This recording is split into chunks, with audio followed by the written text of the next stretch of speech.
Former UK Prime Minister Tony Blair is warning the Labor Party could be replaced as a serious political force if it fails to learn the lessons from last week's devastating election defeat.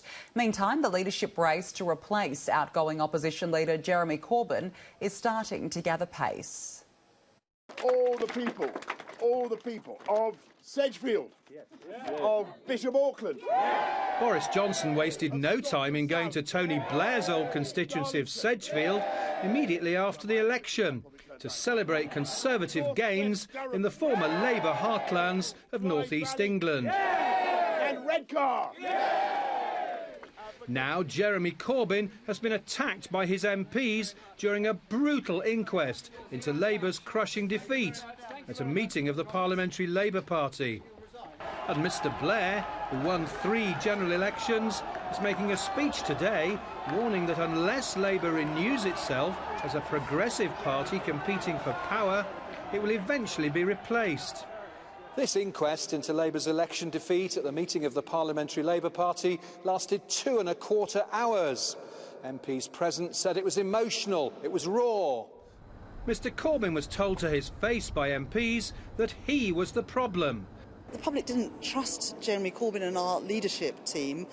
They didn't believe the huge array of policies that we had in our manifesto could be delivered.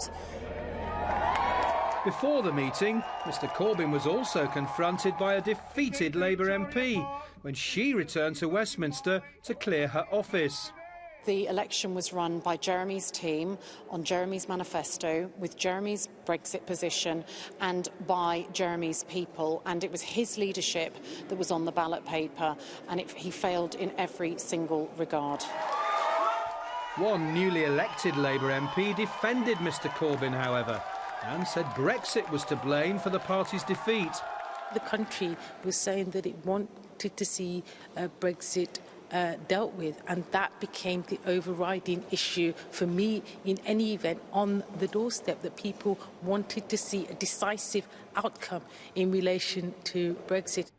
Mr Blair's speech comes as he publishes a report which criticises sectarian ultra-left politics.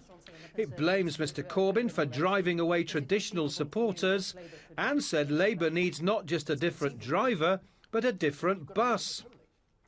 This election was no ordinary defeat for Labour. It marks a moment in history, Mr Blair will say in his speech.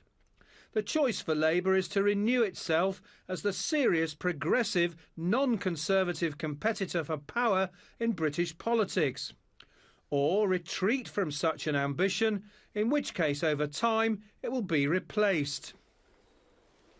Today, Sir Keir Starmer, the shadow Brexit secretary, has set out his pitch for the Labour leadership, with a call in a Guardian interview for his party not to lurch to the right.